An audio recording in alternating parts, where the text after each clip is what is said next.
Hello, I'm Nan Geschke, your host of the Los Altos History Show. Tonight we have as our guests Ruth and Wallace Erickson. Welcome, Ruth and Wallace. Thanks for joining us tonight. Thank you for inviting us. Ruth and Wallace were born in Mountain View. They went to high school together and fell in love. They married and have lived in Los Altos in the same house for more than 50 years. Their story is becoming more of an endangered species in the fast-track lane of what we now call Silicon Valley. So that's one of the reasons why I invited them to tell their story, which may not have been so unusual 50 years ago, but today it is. So Ruth, first tell us a little bit about your family background. I understand that you had actually two sets of grandparents who lived here in the Los Altos area. Yes, I did. My mother's family was Mark and Grace Stevens, and their property was at the very end of Levin Avenue in Mountain View, where they planted 14 acres of prunes. They lived there until 1935. My father's family, Barney and Juliet Job, had their two parcels of orchards on Grant Road, and the family home was built on one which was almost right across the street from the now hospital, the El Camino Hospital. Sure. So not too far away. And that property is right on the borderline of Mountain View and Los Altos now. They also farmed until about 1935, until both sets of grandparents were too old to farm anymore. Now, do you remember helping them out on the farm at all? I remember cutting apricots very well every summer. My mother, my brother and I, my older brother and I, Tom, were at the same table tray and cutting apricots, and I remember that very well and getting so tired as a child. But that was the sport, because yes, we've heard from more people that that's what you did in the summer times. That's what you did, especially if you had grandparents who raised those apricots. Sure. Now, Wallace, I understand your family also had moved here to California in the beginning of this century? 1916. 1916. Yes, my father was Walter, and my mother Ethel moved. My father came to Mountain View to buy Pearson groceries and feed and fuel in Mountain View. And right so there on Castro Street. It was in the 200 block of Castro Street. And then subsequently they moved to the east side of Castro and carried on a grocery business there for several years. Now, did you work in the grocery store? Yes. At the age of 14, I was able to get a driver's license, and so I delivered groceries for my father. And age 14, some of the groceries I delivered into Los Altos, known as Mountain View in those days. I would take groceries as far as behind Los Altos Country Club, where there were families living. So what did you drive? Well, I drove a Model A pickup truck. A Model A Ford pickup truck. What year do you remember? Probably don't remember. That would be 1929. A 29 Model A, huh? 1929 Model A, but I drove it about when I was 14, so that would make it about 1933. Oh, interesting. That's so. Ruth, now when did your family move to Los Altos? Well, the Stevens family, my grandfather Stevens, Mark, was born in Spanish Town, which we now know as Half Moon Bay. and that was in 1856. And my grandmother was born in Ohio and came to California when she was 4 years old with her parents. That was about in 1868. And they married later and raised their family in Mountain View, first on Springer Road, and then they went over onto Levin Avenue. And then my mother and father knew each other. They grew up together, went to the same grammar school on Old Mountain View El Camino Highway School, and they married in the Second World War. First World War. First World War, yes. And 4 days later, my father went off to the Navy to war. 4 days later? 4 days later. Wow. So, and then your family moved to Los Altos. My family moved to Los Altos. My father built a little home for us on one of the parcels of land that one of the orchards that my Barney Job had on Grant Road, and then he wanted to sell that property about 1928, so we had to move. And also, my baby brother had died in 1928 when he was only 19 months old of pneumonia. So that was another reason to leave that house. And since my father was in business in Palo Alto in an electric shop up there, we moved to Los Altos, which was just one step closer to Palo Alto and to his business up there. So we came to Los Altos in 1929 and rented a home very close to the home where we now live, so we could watch the building of our the present home that we are now in. And then we moved into that home in 1930. Right. You also said that that's the home you're in. Yes. And at one point you had you were able to get a picture of the 4 generations. Yes. After the Stevenses left their ranch, they came to live with us in Los Altos. My grandfather soon passed away, and my grandmother continued living with our family until she died when she was 93. And so there were 4 generations living in the same proximity, right next door to each other. Yeah, I think we have a picture of that. Yes, so I think you do. Share that with our viewers now. And it was a very happy time for everybody. We had an extended family around us all the time. The Jobs were still there too, and the Stevenses. Now, you grew up in Los Altos as a girl.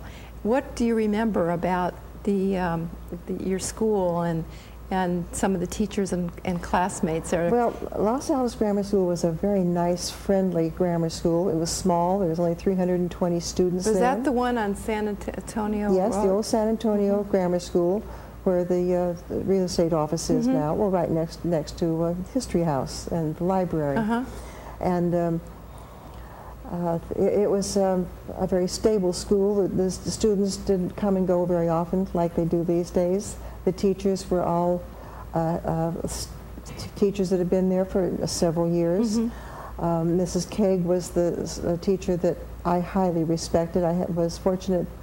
Now I know I was fortunate enough to have her for 2 years. At that time I thought, not quite fair, because she was a tough teacher, but she was very fair and she was a very excellent teacher, and I remember her as an outstanding teacher.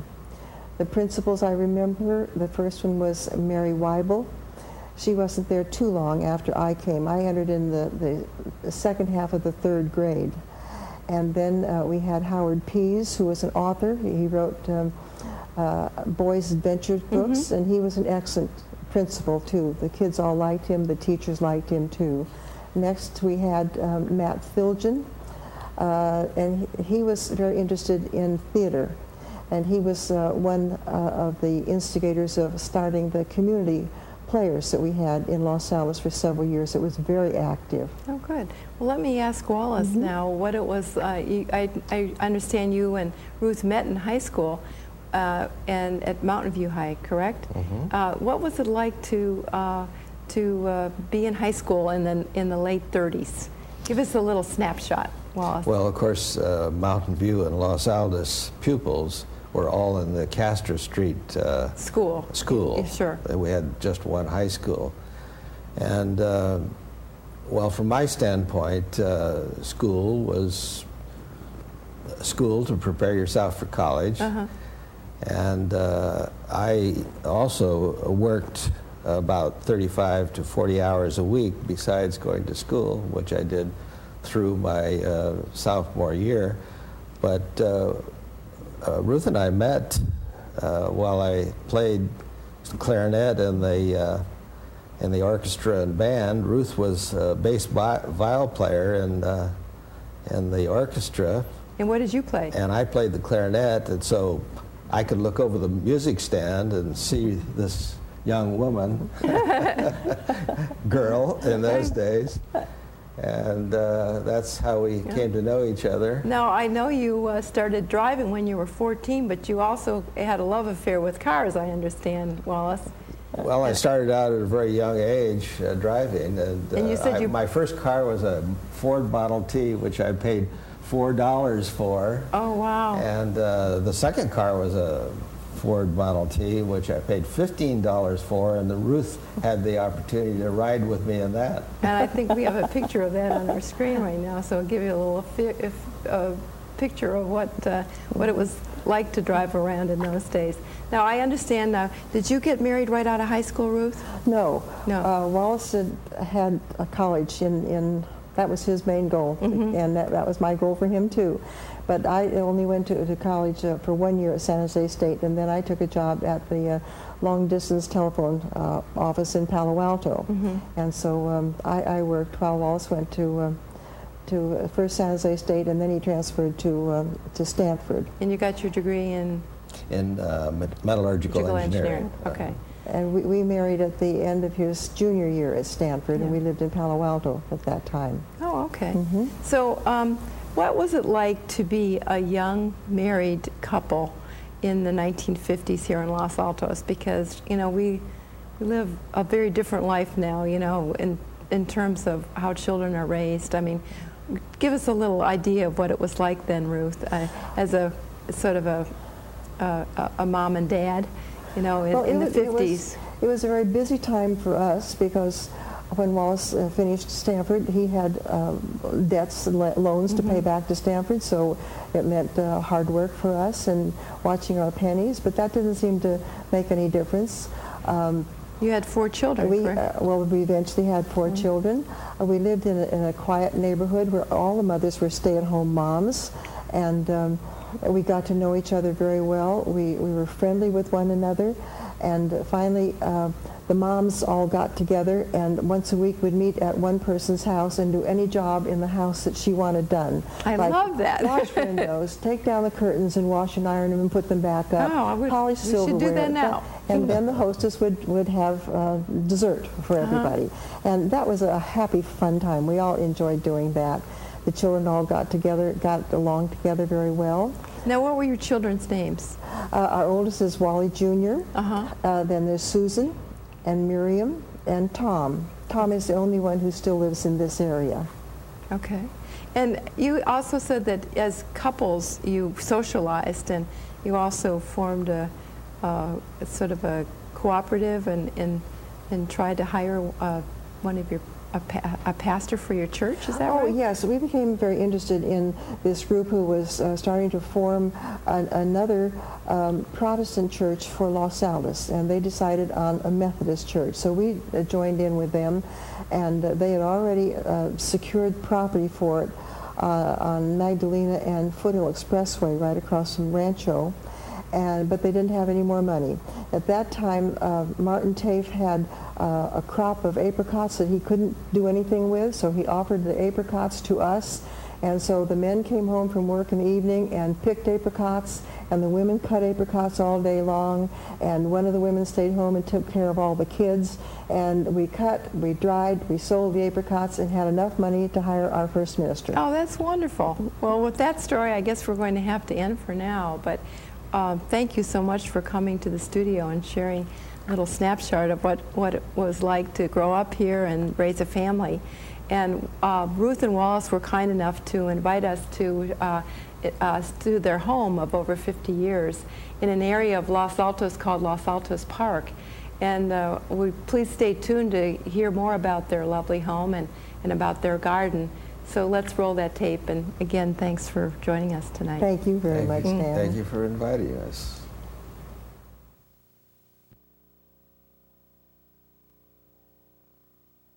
I'm here with Ruth on a beautiful March day, and we're in front of her beautiful home in the Los Altos Park area, which is in North Los Altos. And I know this is an old neighborhood, Ruth. Can you tell us a little bit about it? Yes, it is an old neighborhood. It was subdivided in about 1925, and it didn't take off very well until after the Depression. Then a few homes were built here, but not very many. My father and mother bought this property in about 1929 when my dad designed our house here. He did all the designing and he even made the working blueprints, although he was an electrician. He was able to do that, and I thought, and he was inspired by Burge Clark. I understand. Since he was an electrician, I'm sure that he must have wired some of Burge Clark's houses in Palo Alto, and he saw what was new and the latest thing, so he put in some of those ideas from Burge Clark in our house. Oh, that's interesting. Now we're standing in front of a gate which looks very old, Ruth. Well, it is very old, and it isn't actually the original gate, but it's quite old.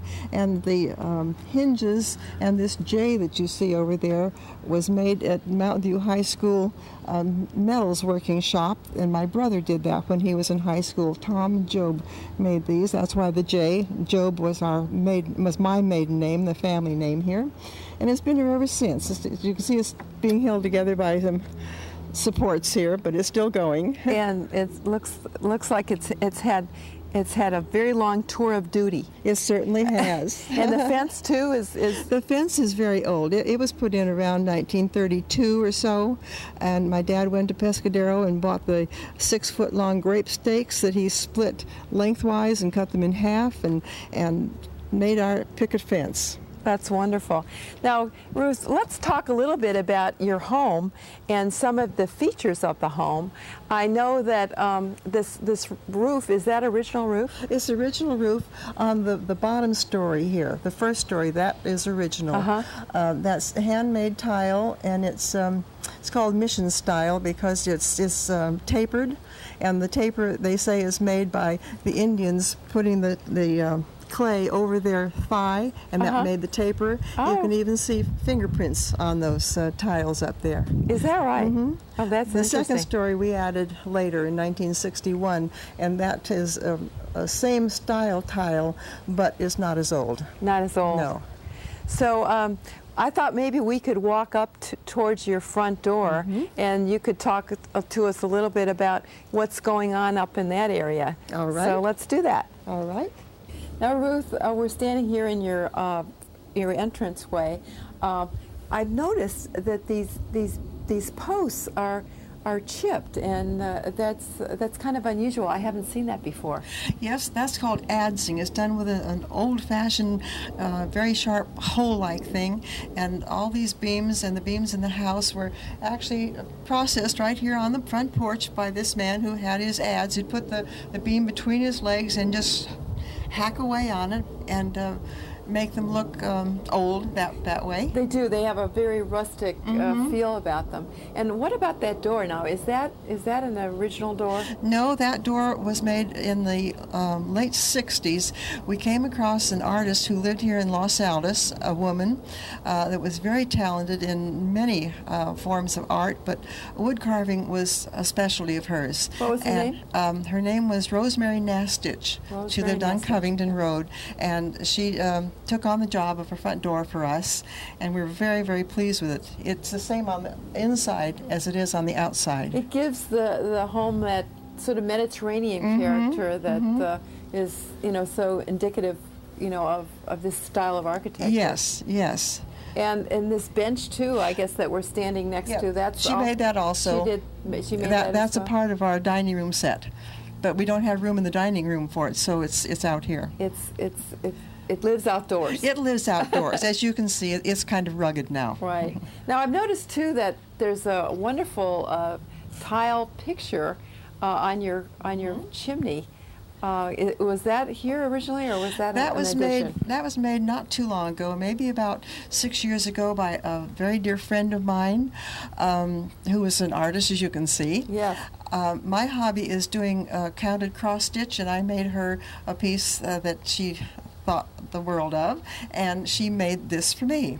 Oh, it's really lovely. Yeah, her name was Marthine Galloway, and she lived over in Woodside. Well, it's a very handsome addition. It is. It to your truly home, is. and it really belongs to the. That niche the was style. there. The niche was already in the Just waiting in for the it. chimney, just waiting for it. Yeah, it's lovely. So I think it's time to go in. Shall All we right. go? Let's go. Great. Now we're inside your living room, Ruth, and I noticed. Well, I'm noticing a lot of things, but I noticed the chipped wood again.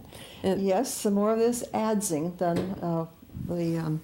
The main beam, the rafters, it's all been adzed on all four sides, and we have never done anything to them. That's the original finish up there since 1930, when this house was completed.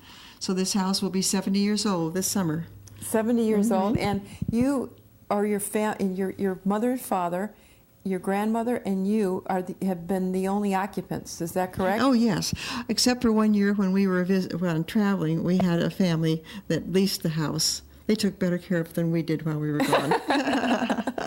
Now, Ruth, is this chandelier original? No, it's not. We found this in a shop on 2nd Street in Los Altos one day, a shop called the Pepper Tree. It's no longer there. Oh, I remember that unfortunately. shop. Do you? Yes, I do. They imported things from Mexico and other places, and we just thought that looked like we should have it. So Well, up it looks went. like it really belongs, like it could have been here. Yeah, that's right. Right. And those are candles, and we light them on very special occasions. Very special, like when our son came home from Vietnam, we had that going. Oh, that must have been marvelous. It was. It gives the room a really nice light. Oh, I can imagine. Now, that archway between the living room and the dining room, now, I suspect that might be an original arch. That's the original arch, and the two steps that divide the living room and dining room is another Burge Clark's idea. Yeah. That's original. The steps are. The flooring in the dining room is not.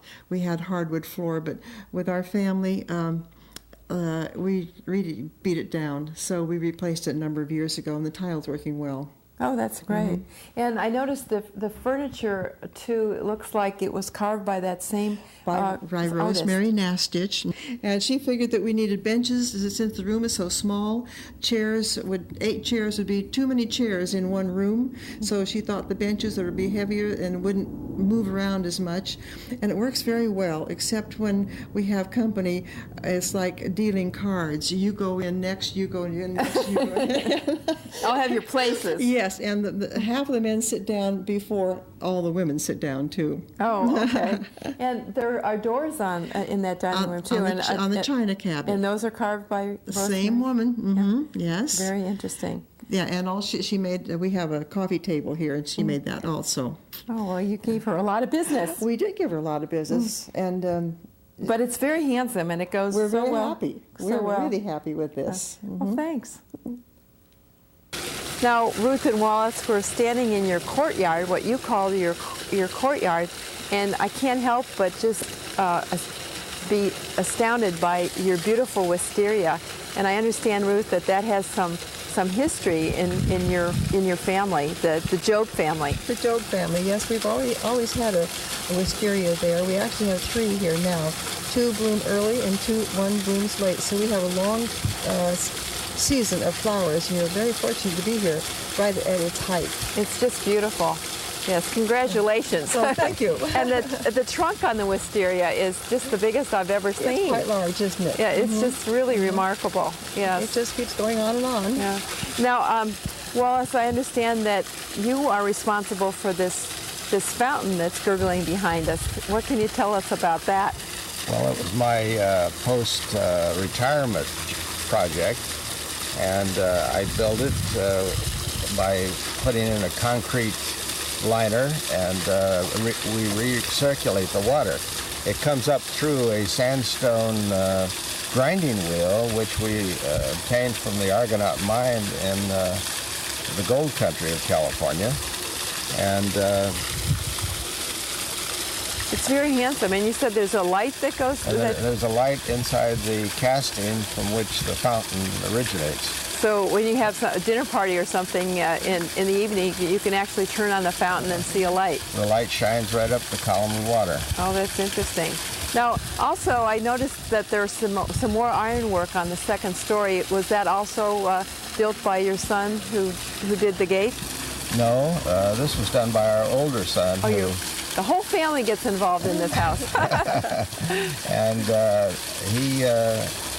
we had an instructor give him lessons on welding, and this was his first project. Oh, it's really very handsome. He probably was about 18 years old, or 17 or 18 when he made that. 17 or 18. Now, this wall, Wallace was telling me, was built by your son who served in Vietnam. Yes, this we call a therapy wall because when he returned from Vietnam, he wasn't in the best shape, and so he and I built it together. Well, it's very handsome, and it's a very nice addition to your courtyard. I can see why you call it a courtyard when you actually look at this wall. It sort of encloses you, and you feel very protected back here. So you must spend a lot of time in the summer back here, do you, Ruth? A lot of time. We eat outdoors an awful lot in the summertime. Ruth, this redwood tree that we're standing under looks like it's been here for quite a long time. It has been here for a long time. My father and mother planted that tree, and it grew at the rate of about 3 feet a year, and it's still growing. It's about 125 feet tall. The tree behind us, I brought back from Girl Scout camp from the Theodore Hoover Ranch over by Pescadero in a coffee can. Oh, no kidding, in a coffee can? That's my tree. Could you imagine carrying that home now? No way. No way. Thanks. Now, Wallace, I understand from Ruth. We learned that the front gate was probably constructed by her father, but this gate that we're standing in front of has its own history, doesn't it? Yes, it was fabricated by our son, who's a welding engineer, and it's my design, a very simple design, but it, I think, has an artistic value. It's very, very beautiful. So. What is it? What is the material? It's wrought iron. Wrought iron. And it's been bent to form the shape and then welded together. And I noticed that there's another railing up above that was also in the same design. Did he make that as well? Well, our oldest son did that. Oh, the oldest son. He learned to weld early. Since I'm a metallurgical engineer, our children are involved in welding of metals, and so we have it there on that balcony and on the other balcony on the other side of the front of the house. So I can see that this is really a family operation here. You have lots of talent for decorating your home. We like to do a lot of the handicraft ourselves. That's wonderful.